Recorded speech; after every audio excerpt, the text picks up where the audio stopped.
Queridos, diante de um texto como este, um texto que remete a uma historicidade de aproximadamente 2000 anos, é muito importante que ao lermos o texto e o interpretarmos, nós busquemos compreender a circunstância na qual essas palavras foram ditas ou foram escritas.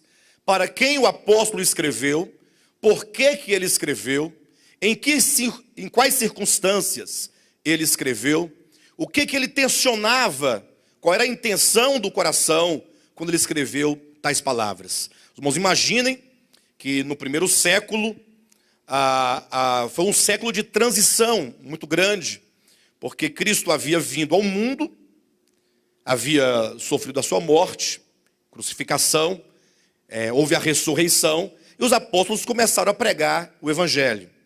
Então, a pregação do evangelho ali pelos apóstolos no primeiro século ocorreu num momento de muita turbulência, haja vista haver uma resistência muito forte por parte dos judeus, sobretudo dos líderes da religião judaica, do judaísmo.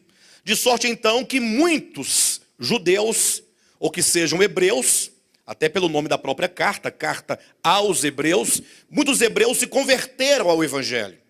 Ou seja, tiveram os seus horizontes ou os olhos do coração abertos para compreenderem que a pessoa de Jesus Cristo é o cumprimento em realidade de tudo aquilo que a lei e os profetas anunciaram.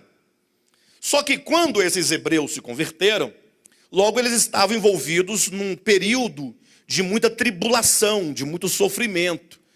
Isso é declarado com bastante clareza aqui no capítulo 10 de Hebreus. Só para os irmãos terem uma ideia do contexto no qual esta carta foi escrita. Capítulo 10, veja o versículo 32. Para os irmãos entenderem o contexto dessa carta. O apóstolo diz assim: lembrai-vos, porém, dos dias anteriores, em que depois de iluminado sustentastes grande luta e sofrimentos, ora expostos como em espetáculo, tanto de opróbrio quanto de tribulações, ora tornando-vos coparticipantes com aqueles que desse modo foram tratados, porque não somente vos compadecestes dos encarcerados, como também aceitastes com alegria o espólio dos vossos bens, tendo ciência de possuirdes vós mesmos patrimônio superior e durável.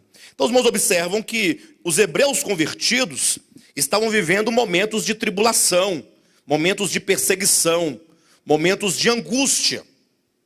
Então, quando o apóstolo Paulo escreve essa carta, ele fala essas palavras, ele se dirige a um grupo de pessoas que estavam sofrendo uma pressão muito grande, de sorte então que a fé desses irmãos, de alguma maneira, estava sendo colocada à prova.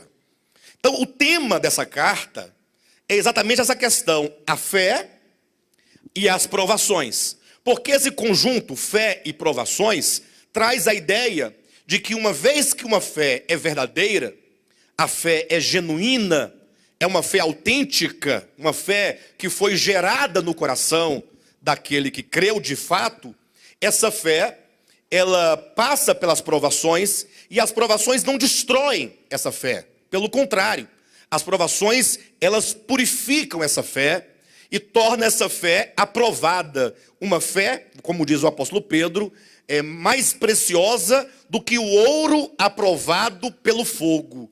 Aí há uma comparação entre a fé verdadeira, genuína, e o ouro, que precisa de uma depuração, precisa passar pelo fogo para que seja tirado dele, tirada todas as arestas, todo o excesso, tudo aquilo que não pertence à natureza genuína do ouro, para que o ouro fique puro, puríssimo, para que ele seja completamente aprovado.